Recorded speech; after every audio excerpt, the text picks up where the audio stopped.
মাদক আসামিকে পুলিশ ধরল, গ্রেফতার করলো, অথচ ধরার পরে আর চিনতেই পারল না। হ্যাঁ, ঠিকই শুনেছেন, এমনই ঘটনা ঘটেছে আদালতে। বিস্তারিত বলছি আজকের এপিসোডে।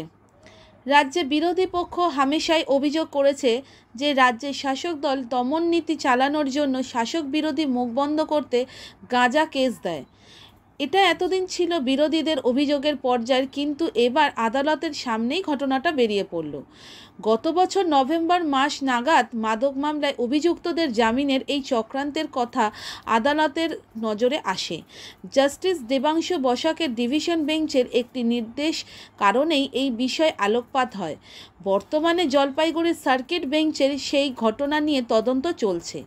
এবার কলকাতা হাইকোর্টেও দেখা গেল একই চিত্র। মাদক মামলায় অভিযুক্তদের চিনতে না পারার যে প্রবণতা পুলিশের মধ্যে দেখা দিয়েছে, তাদের চক্রান্তের গন্ধ পাচ্ছেন অনেকেই।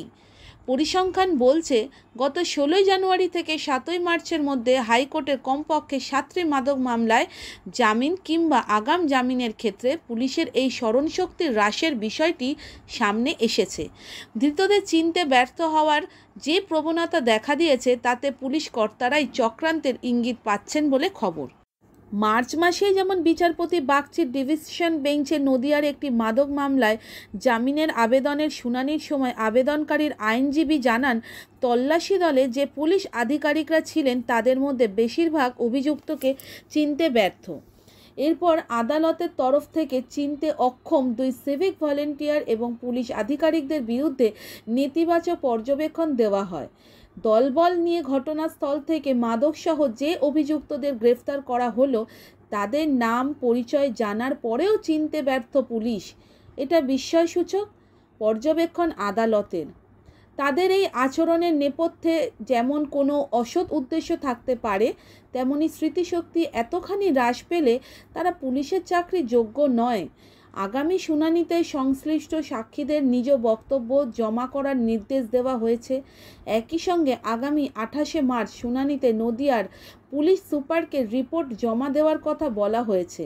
তবে শুধু নদিয়ায় নয়, গত জানুয়ারি মাসে মুর্শিদাবাদের ডোমকল থানাতেও একই দৃশ্য দেখা গিয়েছে।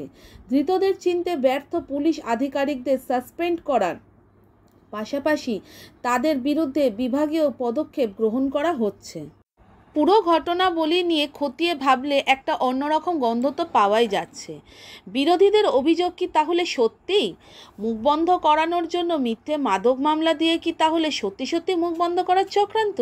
তাহলে কি সত্যিই পুলিশকে হাতিয়ার করে শাসক দল এই সমস্ত করছিল, নাকি পুলিশ নিজেই মিথ্যে মামলা দিয়ে যাচ্ছে অন্য কোনো কারণে? সেই তদন্তই এখন আশু প্রয়োজন। পুলিশের বারবারন্ত এখন প্রশ্নাতীত। পুলিশ এখন নিজেকে আদালতের ওপরে রাখে। আগে জানতাম অন্যায় করলে আদালত শাস্তি দেয়, কিন্তু বারুইপুর জেলা পুলিশ সোশ্যাল মিডিয়াতে পোস্ট করে বলেছে যে তারাই কড়া শাস্তির ব্যবস্থা করবে। সর্বনাশ! ইতিহাসের ভয়ঙ্করতম শাসনকালেও কি এমন হতো? আপনারা কমেন্ট করে জানাবেন। তথ্যসূত্র বাংলা হান্ট, তারিখ 19শে মার্চ 2024।